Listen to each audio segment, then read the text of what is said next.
bandhig carweedka shaqada ee Muqdisho Job Fair waa shirweyne muhiim ah oo lagu leeyahay in la isu keeno dadka shaqadoonka ah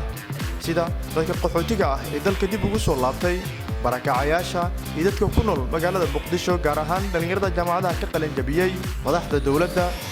shirkadaha ugu waaweyn ee dalka ganacsatada iyo milkiilayaasha ganacsiyada waaweyn iyo kuwa yaryar ee ka socda suuqa ganacsiga iyadoo ay ujeedadu tahay isku xirka shaqahayaasha iyo shaqadoonka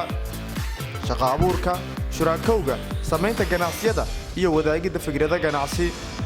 waa kuwan qaar kamid ah dadkii ka faa'iiday bandhiga oo ka warbixinaya waxyaabaha ay ka dhaxleen bandhig carweedka shaqada aniga ka shaafici ahaan job fairka markii koowaad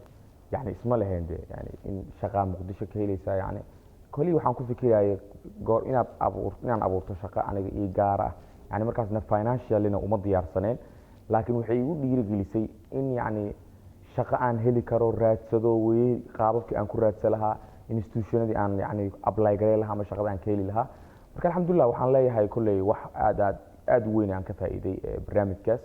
alxamdulillah waan ku guuleystay waa mahadsantihiin magacayga waa Nadar Xuutin Muxudiin sanadkii hadda oo dhamaaday 2021 waxaa ka qayb galnay Muqdisho Job Fair oo lagu qabanayo Irid Hotel meeshaasna waxaa ka soo faa'iidnay khibrado badan dad badanna waa ku soo baranay run ahaantii maxay noo ahayd wax aad iyo aad u qurux badan anagana noo ahay dhiirigelin aad u wanaagsan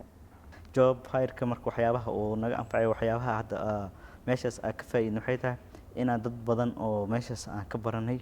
oo anaga nafteena youth oo employment oo meeshaas oo dad isdhexgal bulsho iyo mid oo anaga oo naftirkeena oo saameyn nagu yeelatay iyo anagana waxa soo bandhignay oo meeshaas laga arkay iyo inaan anaga meeshaas oo bogaadin diile iyo howlo fiican inaan wadno aan ku aragnay sanadkii la soo dhaafay dhamaadkiisa ee 2021 waxaan ka qayb galay Muqdisho Job Fair taasoo ugu faa'iideystay inaan ku soo bandhigo alaabahayga si ay u arkaan dadka ka soo qayb galayaasha ah anigoo ka market gareynaya service-ka aan bixiyo sidoo kale waxaan qayb ka ahay panelka iyo dooda ee ku saabsaneed shaqo la'aanta wadanka ka jirta iyo dhalinyarada si ay u dhiirigelin lahayd Muqdisho Job Fair ayaa ka qabsoomay magaalada Muqdisho 3 sano ee ugu dambeysay 2019 2020 iyo 2021 wuxuu noqon doonaa mid sanad walba ka qabsama magaalada Muqdisho